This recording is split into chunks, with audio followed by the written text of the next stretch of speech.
Pokud jste štír nebo znáte někoho, kdo je štír, poslouchejte pozorně. Štír je nejtajemnější znamení zvěrokruhu. Jeho intenzivní charakter působí na ostatní záhadným magnetickým dojmem. Štírovo síla vůle je obdivuhodná. Je přirozeně intuitivní a má schopnost pronikat hluboko do duší a emocí lidí.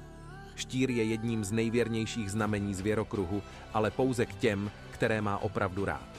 Jeho důvěra je navíc velmi křehká, takže pokud jste štíra v něčem zklamali a jeho důvěru zlomili, očekávejte tvrdou, nelítostnou pomstu.